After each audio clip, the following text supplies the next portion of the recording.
The subject of today's video is Egyptian and Greek mysticism. And the direct sources that I'm going to be referring to the most are from the book of Emerging Forth into the Light, which is called popularly the Book of the Dead, even though this is an elementary title for it because it is a reductive materialist title using the word dead instead of eternal life. Neoplatonism and Platonism will also be where many of the references come from. We start with Osiris. Now, Osiris is a title for a god, but it is also a word in ancient Egypt that basically means a human who has become an immortal, or a human who has graduated to eternal life. This is what is known in Egypt as the ladder to Nut. This is what Osiris traveled upward to into Nut's womb, which is represented really to be the Milky Way. And the Greek word for soul is psyche. It's pronounced psyche. And this in ancient Greece meant not only the mind as it today means in English, but it originally meant the spirit. The spirit and the mind were synonymous in ancient Greece and in ancient Egypt.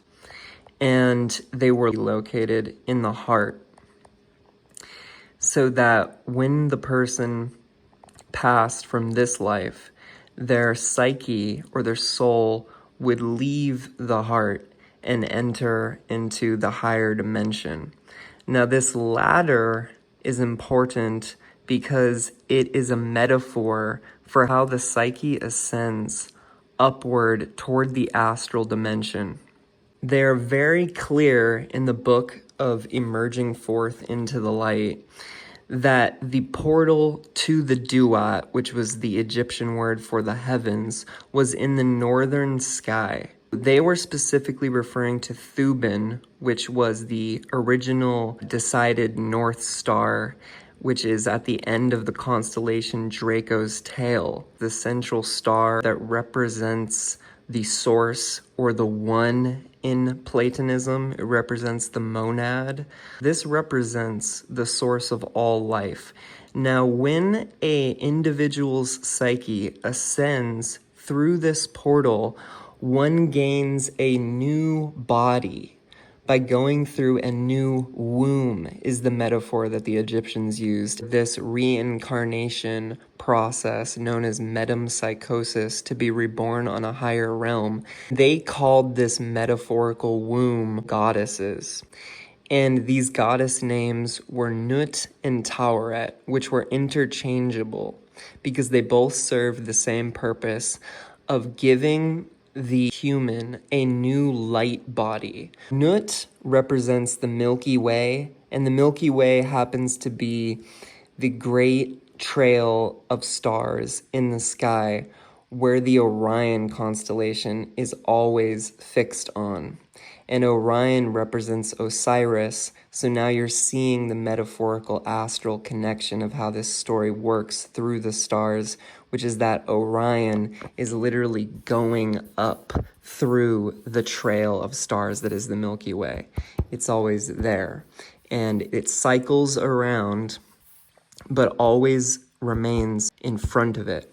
So this process of being reborn on a higher dimension is called metempsychosis, and it comes from the root words meta, or change, and psyche, meaning spirit. So literally changed spirit. Now, in ancient Egypt, the name for this changed spirit, as I've explained in other videos, is the Ak. And the ancient Greeks had the same concept called the Agoades Okema. Now, both the Egyptians and Greeks said that the soul becomes like a light body, a luminous vehicle for the soul in the afterlife. So this is what a lot of people now call orbs and UFOs, and have been for a while, which are misinterpreted, sometimes gods, and other times misinterpreted human souls who have graduated to a higher plane. At this level, we still have a psyche, we still have a mind. So it's the same autonomy as we have below. Now we have the same autonomy above, as above, so below. That there is a world below and a world above, and we are destined to reach both of them. So we still have our mind. In ancient Egypt, it is said that our mind and our heart are judged when we die to see if our soul is as light as a feather, because if it is as light as a feather, that means our actions were pure, and our heart is actually the being who contests against us in court, in the holy court of the afterlife, where it tells the gods how we abused it. So really, the being who is testifying against you is yourself. And so these are your own doubts about your own character. And if one has very little doubts about their own character because one's actions have been pure in life and one has done much good, then their soul would be as light as a feather. And this feather was represented by Ma'at, who has the feather. And Ma'at is the goddess of cosmic order. So only by being aligned with cosmic order can we attain a higher realm.